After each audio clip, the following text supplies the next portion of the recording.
Olá, estamos iniciando mais uma aula de biologia e o tema dessa videoaula é reino protoctista.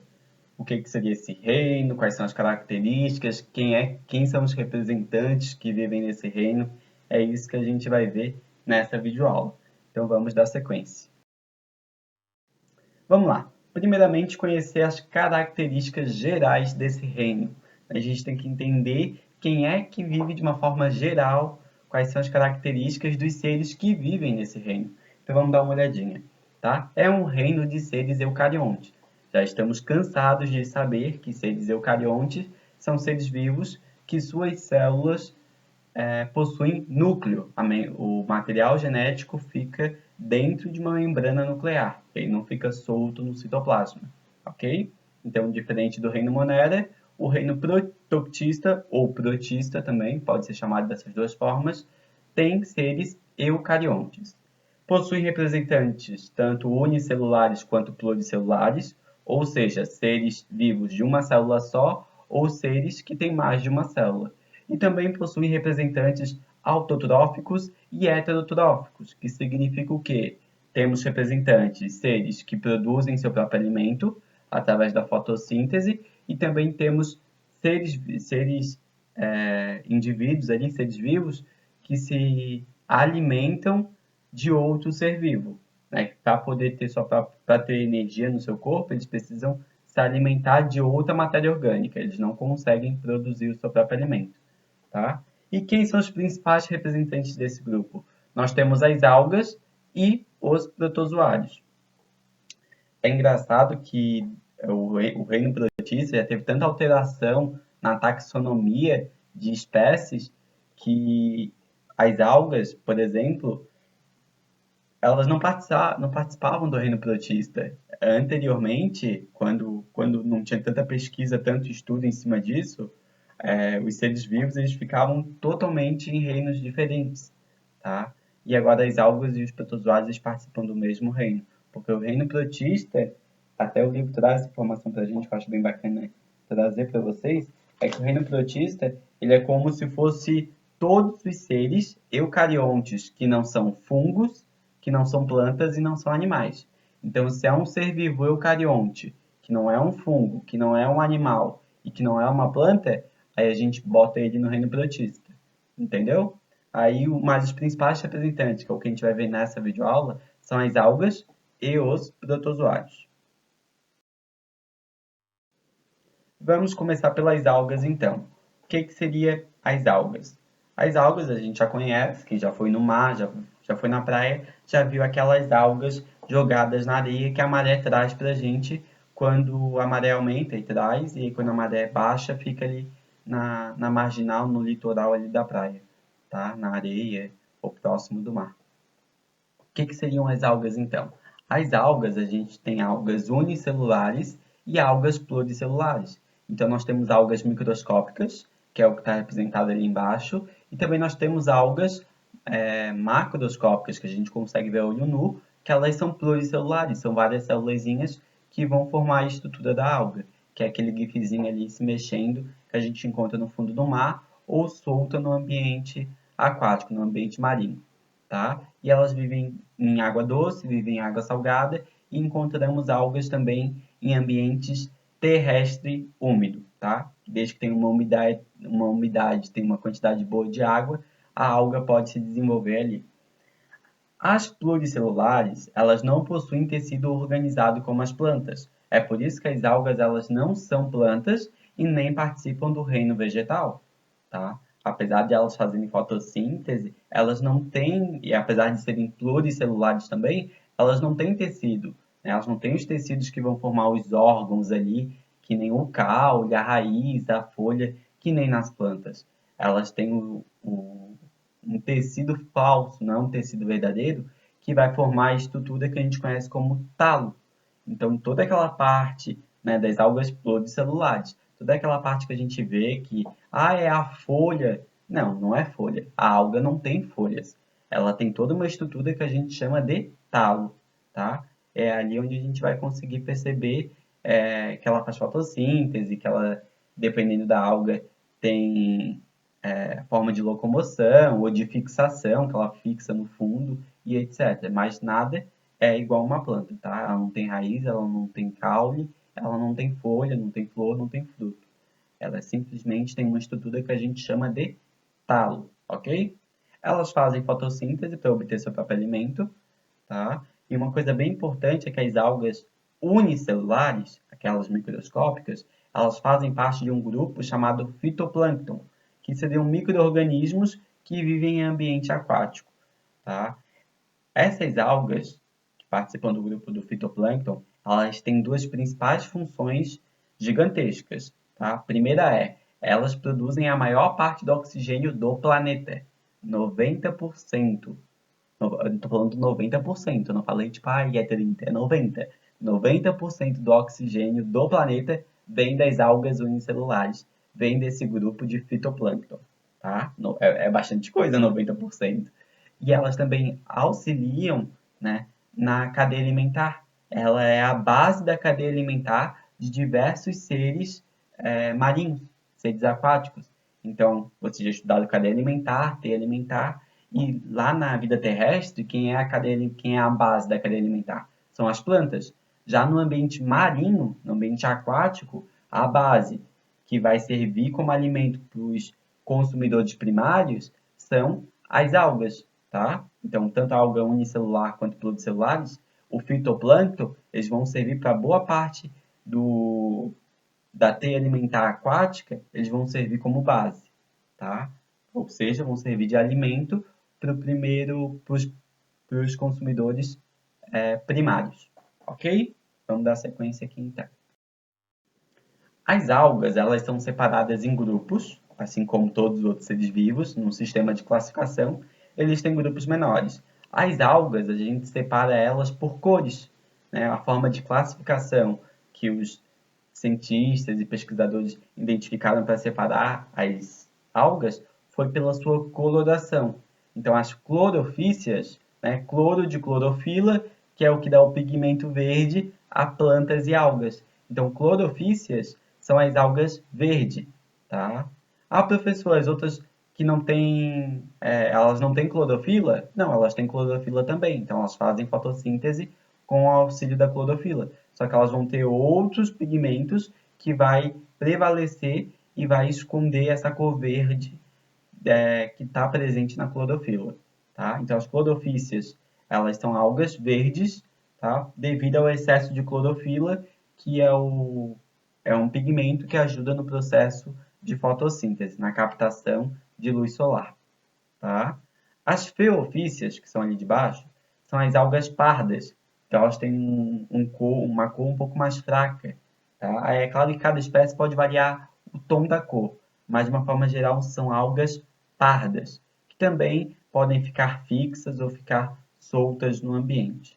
E por último, nós temos as rodofícias, que são as algas vermelhas, com tonalidades vermelhas, que também podem ser usadas, todas as três, tá? Podem ser usadas tanto para cosmético, tanto para fins farmacêuticos.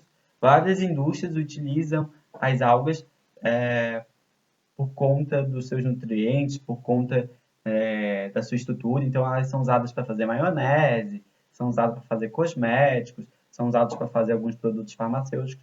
Várias indústrias utilizam das algas para o benefício de seus produtos. Tá? Então, as algas, além de ter a importância ali que a gente estava vendo para o meio ambiente, né, para a cadeia alimentar, para o oxigênio, elas geram uma importância econômica também, tá? E até mesmo alimentícia, porque sushi, além de ter peixe ou arroz, vários sushis utilizam de algas comestíveis, né? Não sei se você já viu aquela pelezinha preta do sushi, na verdade é uma alga, tá? Então, comida oriental, eles conseguem utilizar a alga também na alimentação. Já nas algas unicelulares, cada um desses grupos tem suas estruturas e suas diferenças. Tá? Eu só vou deixar bem claro aqui que o primeiro grupo ali, o diatomáceas, ele é um grupo, ele é o principal grupo que produz oxigênio. Então, lembra que a gente falou que 90% dos fitoplâncton, os fitoplâncton são o principal grupo que fazem oxigênio, produzem oxigênio na atmosfera, né, boa parte desse grupo de fitoplânctons são os diatomáceas, tá? Que são as algas unicelulares. Aí, claro que cada espécie vai ter sua estrutura, vai ter suas próprias características, ok? O dinoflagelado ele tem esse nome porque eles possuem dois flagelos, tá? Então, dino, dois, flagelados, flagelo. Então, eles possuem dois flagelos que auxiliam ele na movimentação no ambiente aquático, tá? Então, a gente consegue encontrar duas vertentes de flagelo, uma na vertical e uma na horizontal.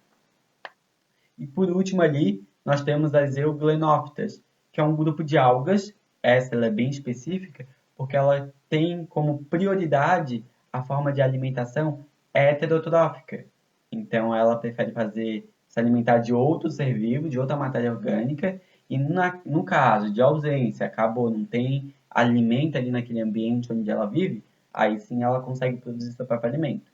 Então, ela tem duas formas de nutrição, tanto heterotrófica quanto autotrófica. Ela tem preferência pela heterotrófica, de se alimentar de outro ser vivo. Mas na falta, na ausência de matéria orgânica, ela acaba fazendo o papel de fotossíntese e ser vivo autotrófico, ok? Que é o terceiro grupo ali que eu estou falando, que é euglenófita. Como é que as algas se reproduzem? As algas elas podem se reproduzir de forma assexuada, por meio da divisão binária, que nem acontece nas bactérias, né? Então, duplica o material genético, duplica ali o núcleo e ocorre a divisão do citoplasma, formando duas novas células.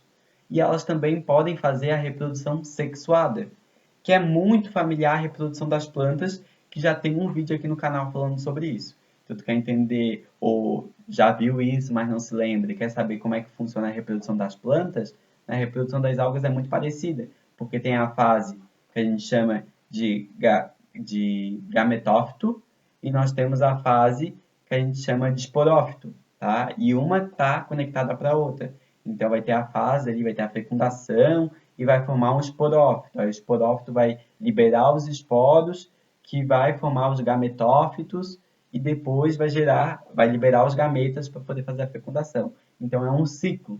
Quer saber um pouquinho como é que funciona esse ciclo das plantas? Né? Dá uma olhadinha aqui no vídeo que está no canal, que é a reprodução das plantas. Tá? E reprodução assexuada é muito parecido com das bactérias. Tá? É realmente uma divisão binária. Ela duplica seu material genético, duplica o núcleo e ocorre a repartição. Tá? Os protozoários, o que a gente precisa saber sobre os protozoários? Os protozoários, eles são exclusivamente unicelulares, não existe protozoário pluricelular que nem tem nas algas, tá? E eles são exclusivamente heterotróficos, eles não conseguem produzir seu próprio alimento. Por conta disso, eles se alimentam de outro ser vivo.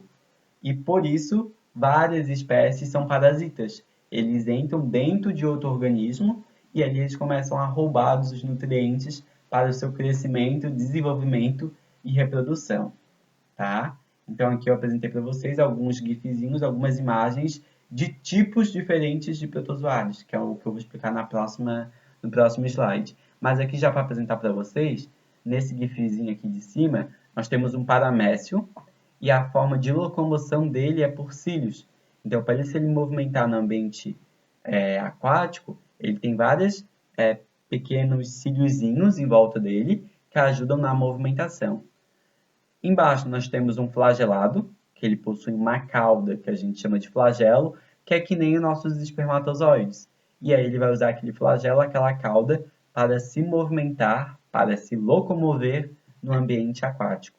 E aqui no lado esquerdo, aqui grandão, nós temos uma ameba, tá? Que é o grupo dos ameboides, que eles conseguem esticar, movimentar o seu citoplasma para se alimentar e também para se locomover, tá? Que são o que a gente chama de pés falsos, que eu já vou explicar para vocês no próximo slide.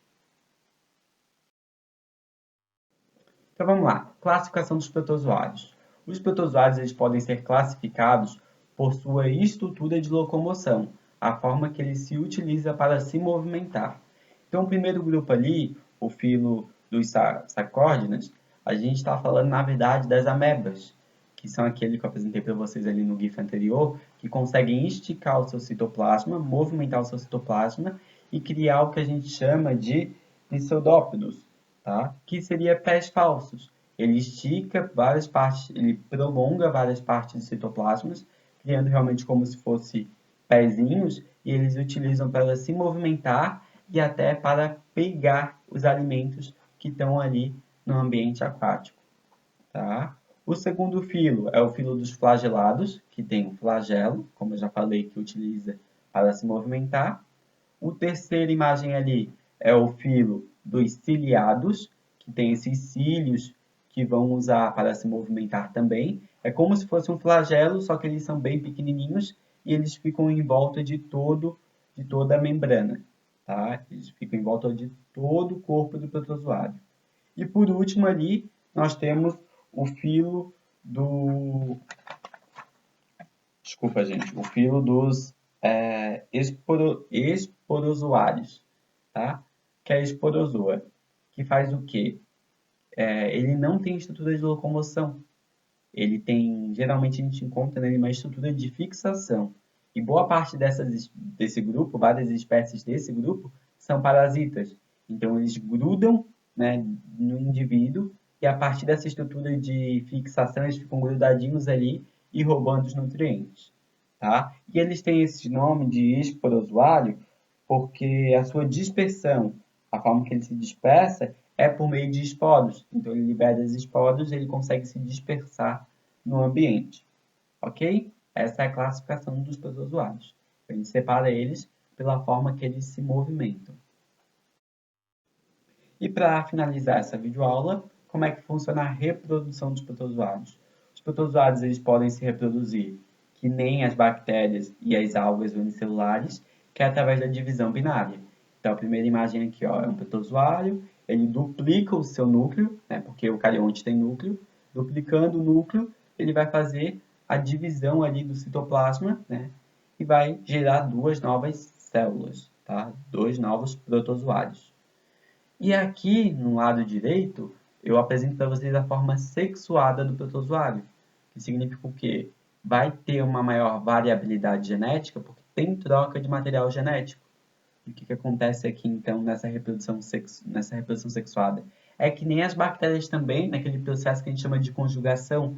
Lembra que eles fazem uma ponte para trocar material genético? Aqui é a mesma coisa, só que eles precisam estar grudadinhos, unidos um no outro. E aí é feita uma ponte de citoplasma, os citoplasmas se unem e é possível, a partir dali, fazer a troca de material genético. Então, eles duplicam o núcleo deles e um núcleo dele vai para o outro, né, para o parceiro, e tem a troca. Os dois ganham novos núcleos, ocorrendo uma fusão de micronúcleo, né, e formando um núcleo totalmente novo com material genético diferente. Tá? E possibilitando assim a evolução e adaptação dos protozoários.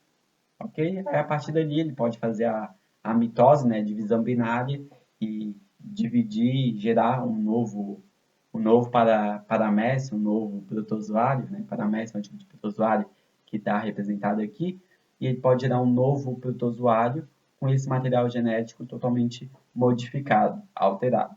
Ok?